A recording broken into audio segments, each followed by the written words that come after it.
Let's go. We live? Oh yeah, we live, baby. Looky here, looky here. We're gonna talk about what's going on in the boxing atmosphere today. It's been a while, but I'm back. I'm back, yes, sir. We're gonna talk about this Teofimo Lopez character. He talk about that Top Rank is biased against white fighters and Latino fighters, which is hard for me to see as true, being that is because Teofimo himself has benefited from a lot of those things, such as when was he saying this a few years ago? Wasn't he the one dancing on screen doing backflips? Wasn't he the one doing the little Fortnite dances? He wasn't saying that then. What's going on now?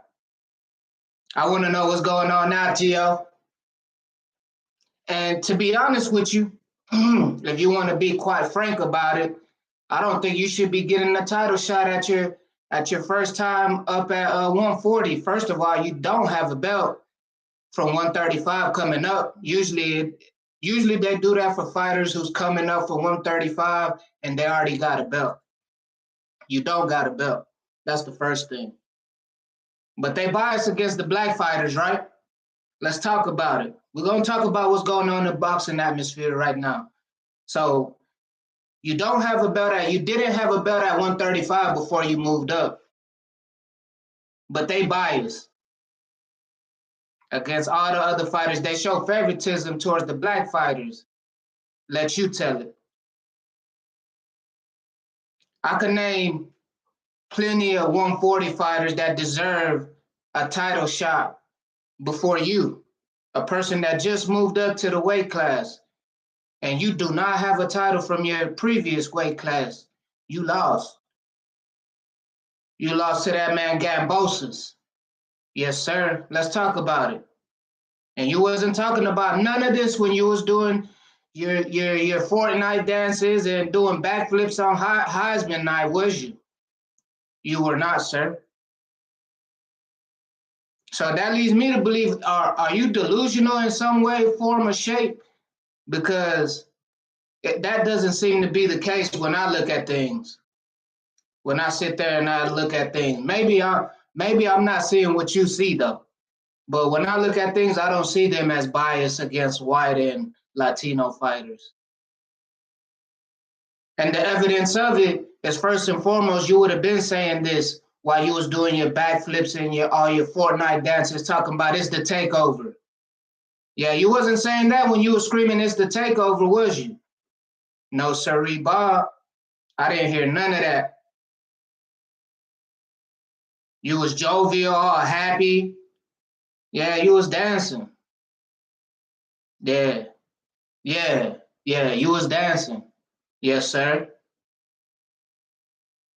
And not only that, I'm gonna dig a little deeper.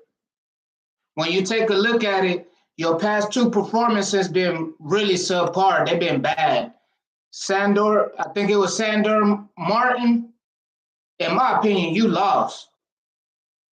Let's be frank and direct about it. You lost that fight to me and a lot of other people.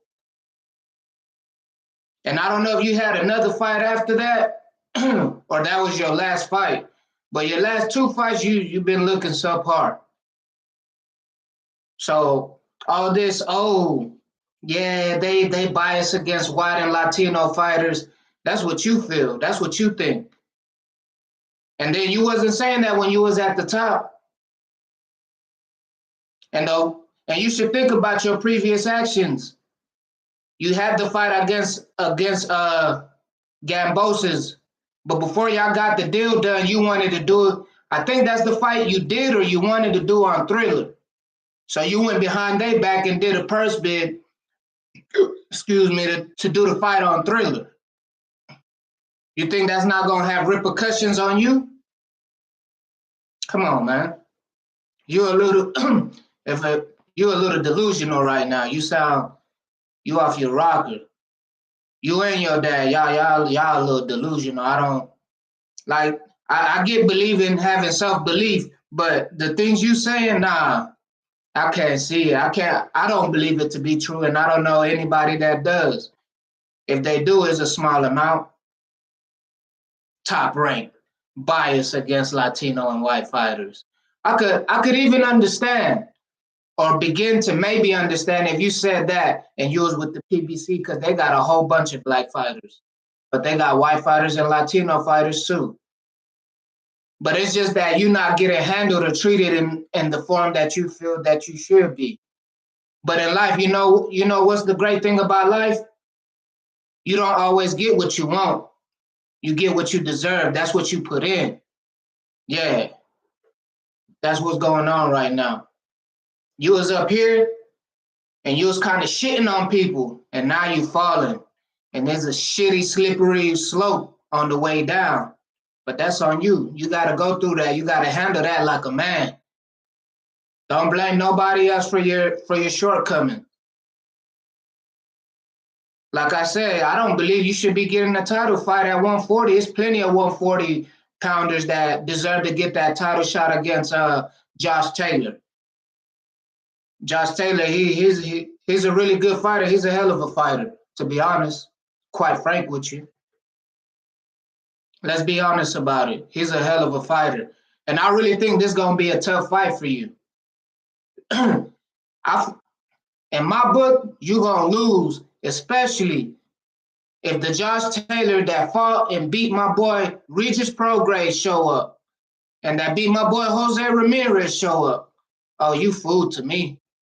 Unless the Teo that beat Lomachenko, that Teo, that version of yourself show up, then you got a chance. And even at that, I don't know if you could beat that dude. Because he got a real nasty, mean streak about him. He's not a chump. He's a dog. That fight against Regis showed me a lot with Josh Taylor. So I'm really looking forward to that fight. I don't think you deserve it. I feel like you should get 1 or 2 fights at 140 and get your way up in the ranking. I don't think you better than Regis Prograis. Who else is at 140? Well, Antoine Russell, he got suspended for something. I forgot what it was. I feel like my boy, what's his name, is more deserving than you as well. My boy Richardson Hitchens, but I might be being biased about that one. See, I'll be honest about it. Who else? Man, there's a lot of 140s that I feel like deserve it better than you. Well, more than you. So to say that Top Rank is biased against Latino and white fighters, that's asinine. That's real delusional, especially coming from you. Yeah, I remember those Fortnite dances and all them backflips. Like they said in Shotters, him a dancer just like him father. Yeah, if you ever seen Shotters, you know what I'm talking about. Yes, sir. Come on, man. Tio talking about is they bias. Bias against who, man? You crazy. That's funny though. But yeah, boxing been doing great. Anyways, boxing been doing real great this year. I think this is a great year for boxing. One of the best in a real long time. We've been getting the fights we wanted to see, the fights that we've been thinking about, the fights we've been talking about. They also made it official with the Terrence Crawford and they made it official with Terrence Crawford and my boy Errol Spence. It's official now. We official. It's not no speculations. It is not speculation. It is official. Both fighters talked about it. They made it official. Oh man, and it's in July.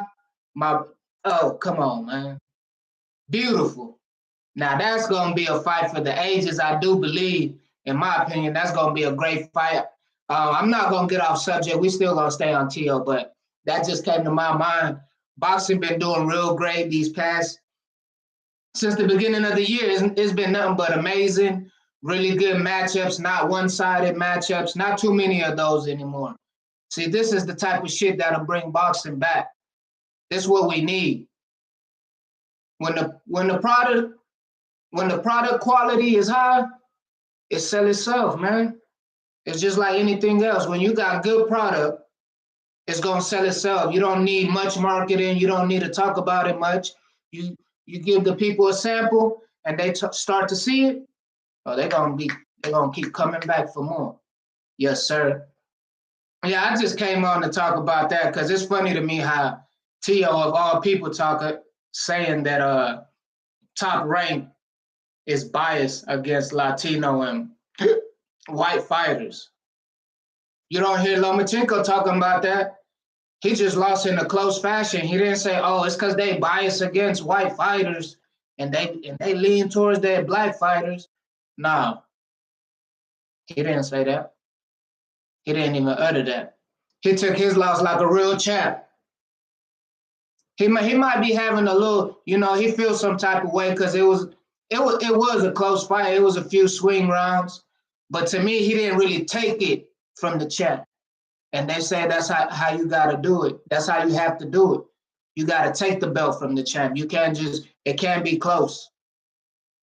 You got to win in dominant fashion, clear cut, no questions asked about it.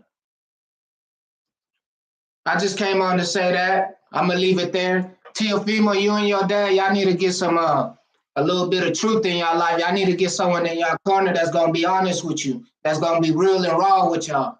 Because you guys, y'all a little bit off y'all rocker.